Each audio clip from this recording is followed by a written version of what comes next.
Open page number 345. In the previous lecture we have discussed about the loop.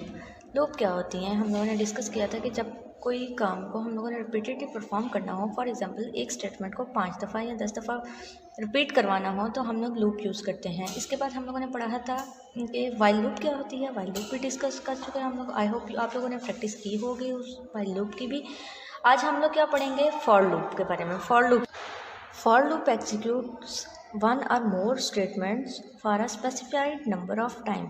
एक specific number of time for loop किस लिए use करते हैं कि जब हम लोगों ने कोई स्टेटमेंट को specific number of time repeat करना हो तो हम लोग for loop यूज़ करते हैं। इसको काउंटर या कंट्रोल लूप भी कहते हैं। काउंटर और कंट्रोल लूप क्यों कहते हैं कि हम लोगों को पता होता है कितने नंबर ऑफ टाइम हम लोगों ने लूप को रिपीट करना है। फॉर एग्जांपल हमारे पास एक रिक्वायरमेंट आती है कि यूज़र चाहता है कि कोई स्टेटमेंट है, फॉर एग्जांपल प्रिंट पाकिस्तान जिंदाबाद, पाकिस्तान जिंदाबाद वो प्रिंट करवाना चाहता है 5 दफ़ा। तो हम लोगों को पता होगा कि 5 दफ़ा ये लूप को रिपीट करना है और हम लोगों ने 5 दफ़ा प्रिंट करना है, क्या प्रिंट करना है, पाकिस्तान जिंदाबाद। ये लूप मोस्ट फ्लेक्सिबल लूप है और ये ज़्यादातर प्रोग्रामर्स अपने प्रोग्राम्स के अंदर लूप यूज़ करते हैं। इसका सेंटेंस की बात की जाए तो सबसे पहले फॉर लूप के बाद फॉर लिखते हैं, फॉर लूप के आगे ब्रैकेट्स लगाते हैं। ब्रैकेट्स के अंदर हम लोग 3 चीज़ें लिखते हैं। कौन सी चीज़ें हैं? सबसे पहले इनिशियलाइजेशन करते हैं, इनिशियलाइजेशन करने के बाद कंडीशन लगाते हैं और इंक्रीमेंट डिक्रीमेंट करते हैं। इनिशियलाइजेशन क्या होती है? इनिशियलाइजेशन में ये होता है कि starting value, for example int i is equal to 0, एक स्टार्टिंग वैल्यू मैं वेरिएबल में डाल दूँगी। इसके बाद कंडीशन में बात की जाए तो कंडीशन में हम लोग चेक करते हैं किसी कंडीशन को कि फॉर एग्जांपल i की value either less than equal to 5 है कि नहीं है। इसके बाद इंक्रीमेंट की बात करें या डिक्रीमेंट की बात करें, ऑलरेडी पढ़ चुके हैं हम लोग। इंक्रीमेंट में क्या होता है कि वैल्यू को इंक्रीज़ करते हैं, डिक्रीमेंट में क्या होता है वैल्यू को डिक्रीज़ करते हैं। इंक्रीमेंट में कैसे वैल्यू को इंक्रीज़ करेंगे, i++ यानी कि एक नंबर से वैल्यू को इंक्रीज़ कर देना। डिक्रीमेंट में क्या होता है i-, यानी कि एक नंबर से वैल्यू को डिक्रीज़ कर देना। इस तरह से हम लोग एग्जांपल्स आगे करेंगे जिसमें हम लोग इस तरह का फॉर्मेट यूज़ करेंगे। इनिशियलाइजेशन में ऑलरेडी एक्सप्लेन कर चुके हैं कि हम लोग स्टार्टिंग वैल्यू दे देते हैं। अगर हम लोगों ने एक से ज़्यादा वेरिएबल लेंगे तो हम लोग 2 कॉमा सेपरेट कर देंगे, यानी कि int i is equal to 0, दूसरा वेरिएबल भी लेना है तो int j is equal to 0, ठीक है। इसके बाद हम लोग कंडीशन लगाएंगे और बाय फॉर लूप लिख देंगे।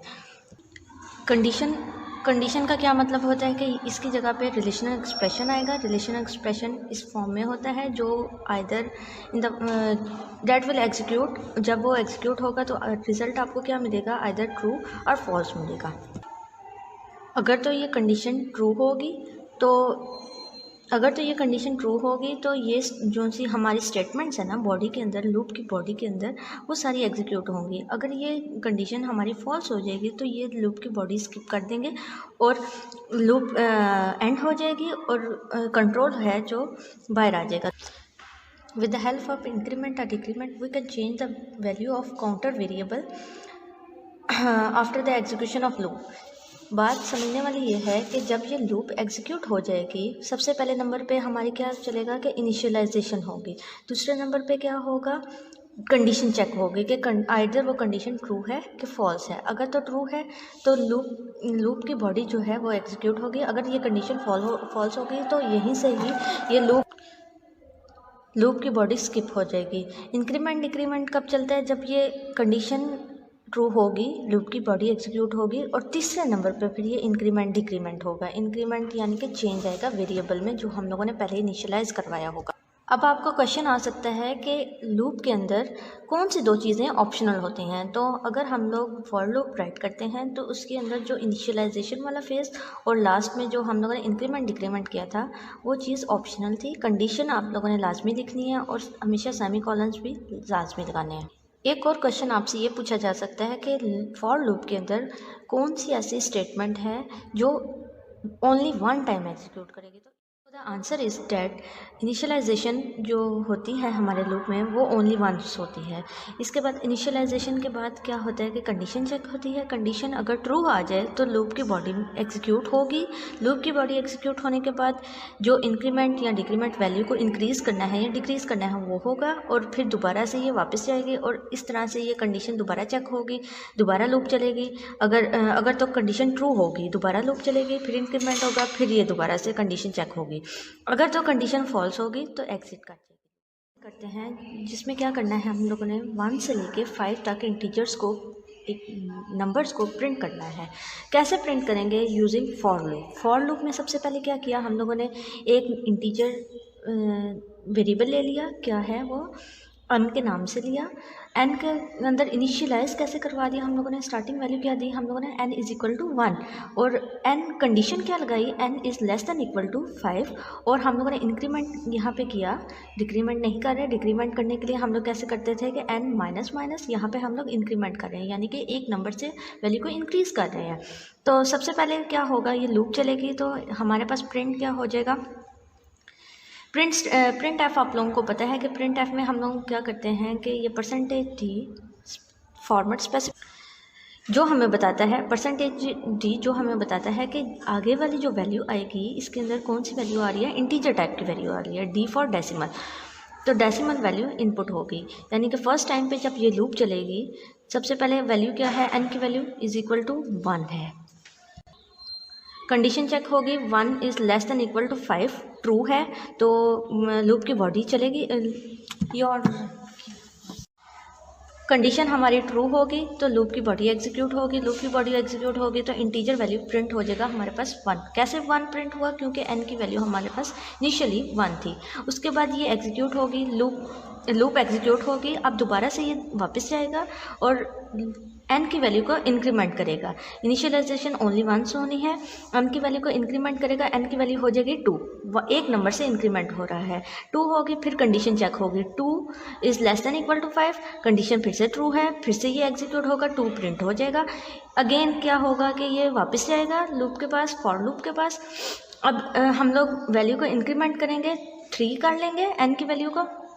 फिर हम लोग अगेन कंडीशन चेक करेंगे, लेस दैन इक्वल टू 5 है, ये कंडीशन ट्रू है तो 3 प्रिंट करेंगे प्रिंट स्टेटमेंट से। अगेन ये लूप चलेगी, इसी तरह से ये लूप 5 टाइम चलेगी।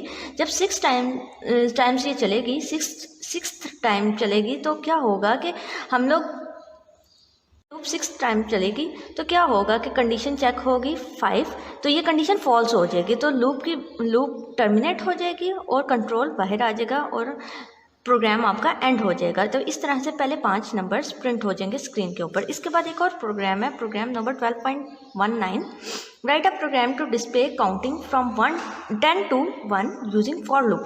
यानी कि हम लोगों ने पहले वाले प्रोग्राम में क्या किया था, इंक्रीमेंट ऑपरेटर यूज़ किया था, यहाँ पे हम लोग डिक्रीमेंट ऑपरेटर, क्योंकि हम लोगों ने 10 से जाना है 1 की तरफ। 10 पहले 10 प्रिंट करना है पहले, फिर 9 प्रिंट करना है, फिर 8 प्रिंट करना है अप टू 1। सिमिलरली हम लोगों ने क्या किया, एक वेरिएबल ले लिया n के नाम से, ठीक है, उसको डिक्लेयर करवाया इंट में। उसके बाद हम लोगों ने फॉर लूप लगाई। फॉर लूप में क्या हो रहा है कि हम लोगों ने स्टार्टिंग वैल्यू क्या दी है 10, क्योंकि हम लोगों ने स्टार्ट कहाँ से लेना है, 10 से लेना है। उसके बाद हम लोगों ने कंडीशन चेक की कि वैल्यू जो है ग्रेटर रहे 1 तक, क्योंकि लास्ट वाली वैल्यू जो हम लोगों को इन लोगों ने दी हुई है वो 1 दी है। उसके बाद वैल्यू को डिक्रीमेंट करना है, क्योंकि हम लोगों ने 10 से लेके 10 से एक वैल्यू डिक्रीमेंट करते जाना है और 1 की तरफ जाना है, इसलिए हम लोग डिक्रीमेंट कर। अगेन ये लूप 10 टाइम चलेगी। 11th टाइम क्या होगा, 11 टाइम जब 0 हो जाएगा तो ये कंडीशन फॉल्स हो जाएगी और कंट्रोल क्या होगा, लूप से बाहर आ जाएगा। इसके बाद बेटा आप लोगों के लिए एक होम टास्क है, उसमें क्या करना है, आप लोगों ने एक program, write a program using for loop to print Pakistan जिंदाबाद 5 टाइम, यानी कि 5 टाइम आप लोगों ने पाकिस्तान जिंदाबाद प्रिंट करना है। ये आप लोग घर में बैठ के होम टास्क कीजिएगा, जो समझ ना आई, जहाँ से समझ नहीं आई पूछ लीजिएगा। That's all for today's lecture. I hope you understand the lecture very well.